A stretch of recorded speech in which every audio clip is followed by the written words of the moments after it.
Good evening friends, कैसे हैं आप सब। उम्मीद करता हूं भाई कि बिल्कुल अच्छे होंगे, बिल्कुल बिंदास होंगे। जहां पर भी होंगे आप लोग बिल्कुल स्वस्थ होंगे, मस्त होंगे और टाइम निकाल करके स्पोर्ट्स टॉक भी देख ले रहे होंगे, है कि नहीं। एशिया कप की तैयारी इस समय भारतीय टीम जरूर कर रही है, क्योंकि एशिया कप इस समय हमारे पास में है, हम करेंट चैंपियन हैं एंड 2025 में ये जो ट्रॉफी है वो हमारे पास में ही रहने वाली है, ऐसा मैं उम्मीद कर सकता हूं और इस टीम को देख करके मुझे पूरा कॉन्फिडेंस भी है। लेकिन किसी भी टीम की ताकत और कमजोरी जो है ना, वो उसके ऑलराउंडर्स पर बहुत ज्यादा निर्भर करते हैं। ऑलराउंडर्स मतलब मल्टीपर्पस प्लेयर, है कि नहीं। बैटिंग भी कर ले, बॉलिंग भी कर ले, लीडरशिप ग्रुप का भी हिस्सा हो। पांच बड़े नाम भारतीय टीम के पास में, जिनमें से 3 को जगह मिलेगी, 2 का पत्ता कटेगा और ये पांचों सुपरस्टार प्लेयर हैं। और इसीलिए मैं कह रहा हूं कि वी आर ब्लेस्ड। हम लोग यार मतलब लिटरली बहुत बहुत सॉलिड टीम हमारे पास में। किसको रखें, किसको छोड़ें, क्या कहोगे आप। अब हर किसी प्लेयर को तो आप उठा करके नहीं ले जाओगे। मतलब ये ऐसी वाली बात है कि आप किसी को भी लेकर के जाओ, वो आपके लिए काम कर सकते हैं, लेकिन आपको स्ट्रेटजी बनानी होगी, क्योंकि एशिया कप के मैचेस दुबई में और आबू धाबी में होंगे। वहां पर गेंद टर्न करती है। आपको स्ट्रेटजी बनानी होगी कि हमें ऑलराउंडर्स जो पिक करने हैं उसमें किस तरीके के प्लेयर्स को लेना है। और यह बड़ा इंटरेस्टिंग वीडियो होने वाला है, तो इस वीडियो को आखिरी तक जरूर देखिएगा ताकि आपको डिटेल्ड इंफॉर्मेशन मिल जाए। और आप कमेंट कीजिएगा 3 ऑलराउंडर्स की जगह है, 5 नाम मैं आपको बताता हूं। मैं आखिरी में आपको बता भी दूंगा कि 3 मेरे हिसाब से कौन से होंगे, लेकिन आप भी कमेंट करके बताइएगा कि किनको होना चाहिए इस स्क्वाड में, 15 सदस्यीय स्क्वाड में। सबसे पहले हम 5 नाम जान लेते हैं कि कौन कौन से हैं हमारे पास में जो कि कॉन्फिडेंस दे रहे हैं कि हम एशिया कप फिर से रिटेन करने जा रहे हैं। Number 1, one and only, the superstar, the champion Hardik Pandya. इन पर भी चर्चा करेंगे। नंबर 2 मेरे फेवरेट हैं, बहुत अच्छे प्लेयर हैं, कम बोलते हैं, सिर्फ क्रिकेट बैट बॉल से जवाब देते हैं, मिस्टर अक्षर पटेल। इसमें कोई शक नहीं कि कितने बड़े चैंपियन प्लेयर हैं और दिल्ली कैपिटल्स के लिए भी उन्होंने बहुत अच्छी as a batsman, as a bowler की मैं बात कर रहा हूं। कप्तानी पर आप सवाल कर सकते हैं, बट वो इस समय भारतीय टीम की कप्तानी नहीं कर रहे बाय द वे, ठीक है। इसके अलावा 3 नंबर पर आ जाते हैं आपके शिवम दुबे, स्पिनर्स के खिलाफ में लंबे लंबे छक्के टांगने वाले। 2024 में हमारे लिए इन्होंने अच्छा प्रदर्शन करके दिखाया था वर्ल्ड कप में, लेकिन क्या शिवम दुबे को एशिया कप के स्क्वाड में जगह मिलेगा। वॉशिंगटन सुंदर बैट्समैन, सुंदर गेंदबाज, सुंदर फील्डर, टेस्ट मैच का सुंदर प्लेयर, क्या T20 का भी सुंदर प्लेयर बनेगा, क्या एशिया कप में भी इनका सुंदर प्रदर्शन होगा। और आखिरी नाम है Riyan Parag, the star, the upcoming star. एक बात तो मैं जरूर कहना चाहूंगा कि इस समय भारत में अगर सबसे बेहतरीन फील्डर्स में से कोई एक है तो उसमें रियान पराग का भी नाम आता है। इस चीज को आप इग्नोर नहीं कर सकते। और यह एक ऐसा प्लेयर है जो कि आपको हर कुछ दे देता है। अगर आप एक प्लेयर में देखोगे ना, 4 कैटेगरी में चीजों को रखोगे, ये चारों चीजों लेकर के आता है आपके पास में रियान पराग। एक बेहतरीन बैट्समैन, एक ठीक ठाक ऑफ स्पिन गेंदबाज जो लेग स्पिन भी कर सकता है, एक सॉलिड फील्डर और लीडरशिप ग्रुप का भी हिस्सा है। इनफैक्ट राजस्थान की टीम की तो इन्होंने कप्तानी भी की है, राजस्थान रॉयल्स की टीम की। लेकिन इन 5 में से किसी 3 को ही जगह मिलेगी, जिसमें से 2 नाम तो गारंटेड है कि होंगे ही होंगे, ये बताने की जरूरत नहीं, आप लोगों को भी पता है। एक नाम आपके हार्दिक पांड्या है। इनके बिना आप टीम कैसे बनाओगे।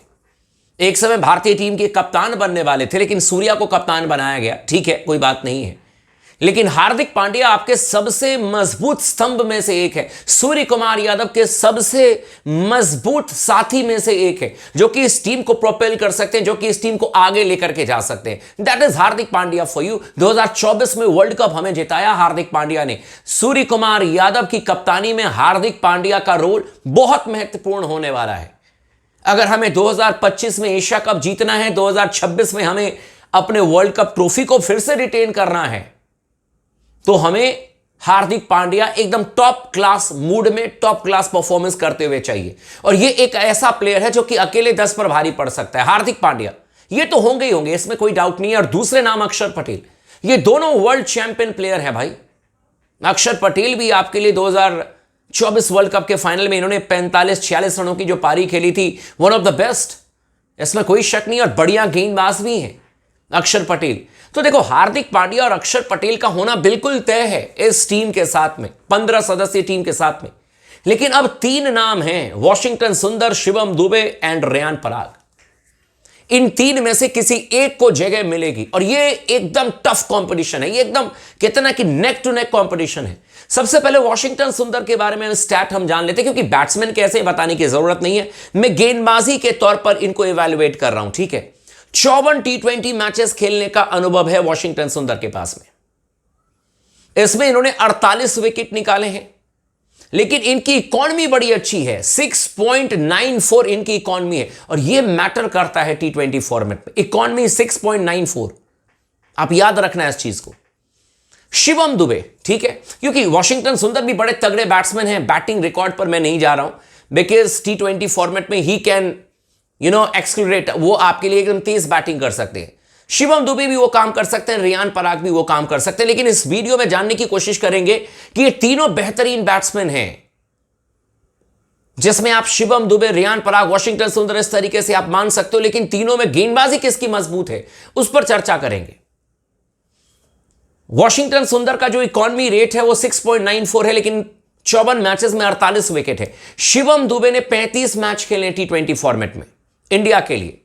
इन्होंने 47.3 ओवर में गेंदबाजी की है, 13 विकेट निकाले, लेकिन इनकी इकॉनमी बहुत हायर एंड पर है, 9.36। इसका मतलब है कि you can not trust Shivam Dube as a bowler, सीधी सी बात मैं बता रहा हूं। और खास तौर पर जब आपके मैचेस यूएई में हैं, वहां पर शिवम दुबे का रोल नहीं होगा, वहां पर हार्दिक पांड्या का रोल होगा, मैं आपको इतना बता सकता हूं। इसीलिए मुझे लगता है कि शिवम दुबे का केस इस एशिया कप की टीम सिलेक्शन में कमजोर नजर आ रहा है मुझे, to be very honest. Riyan Parag, 9 matches में इन्होंने कुल मिलाकर के 12.2 ओवर की गेंदबाजी की है, 4 विकेट निकाले हैं, और इनकी इकॉनमी रेट 6.71 है। यानी कि वॉशिंगटन सुंदर, शिवम दुबे से कम इनकी इकॉनमी रेट है। हां, सैंपल साइज छोटा है, श्रीलंका में मैच खेला जहां पर की स्पिन ज्यादा मदद मिलती है, और रेयान पराग और सूर्य कुमार यादव और रिंकू ने मिलकर के एक मैच भी जिताया था हमें, आप लोग को याद होगा। लेकिन आपको बता दूं कि उसी तरीके की पिच आपको यूएई में मिलेगी, और यहां पर रेयान पराग का केस स्ट्रांग हो जाता है। मोटे तौर पर मैं आपको बता देता हूं, जो ओवरऑल मैं आपको कह सकता हूं, देखो, हार्दिक पांड्या का खेलना तय है, अक्षर पटेल का भी स्क्वाड में बिल्कुल होना तय है, लेकिन शिवम दुबे का केस कमजोर नजर आ रहा है मुझे, टू बी वेरी ऑनेस्ट, क्योंकि ये कोई ऑस्ट्रेलिया में या न्यूजीलैंड में हमें एशिया कप नहीं खेलना है, यहां पर सीमिंग ट्रैक नहीं, यहां पर टर्निंग ट्रैक है। उस केस में या तो आप वॉशिंगटन सुंदर को देखोगे खेलते हुए स्क्वाड में, या रेयान पराग को। मोटे तौर पर वॉशिंगटन सुंदर आपके लिए बेहतरीन बैट्समैन है, बेहतरीन गेंदबाज है, बाएं हाथ के बल्लेबाज है। रेयान पराग आपके लिए दाहिने हाथ के बल्लेबाज हैं, दाहिने हाथ के गेंदबाज हैं, बेहतरीन फील्डर हैं। और रेयान पराग आपको एक चीज और दे सकते हैं, वो ये है, अगर आप चाहो मध्य क्रम की बैटिंग लाइनअप में, तो एक बैट्समैन को शॉर्ट करके आप रेयान पराग को लेकर के आकर के अपने 7वें गेंदबाज का ऑप्शन भी रख सकते हो, ये आपको दे सकते हैं, ये चीज वॉशिंगटन सुंदर भी आपको दे सकते हैं। तो मुझे लगता है कि हार्दिक पांड्या, अक्षर पटेल इस कंफर्म 15 के स्क्वाड में, बट मामला जो है वो वॉशिंगटन सुंदर और रेयान पराग के बीच में टफ कंपटीशन है, किसी एक को जगह मिलेगी। शिवम दुबे का केस मैंने जैसे कहा कि बहुत कमजोर नजर आता है, मेरे ख्याल से 15 के स्क्वाड में वो नहीं होंगे। बाकी आप लोग का क्या कहना है, आप हमें कमेंट करके जरूर बताइएगा।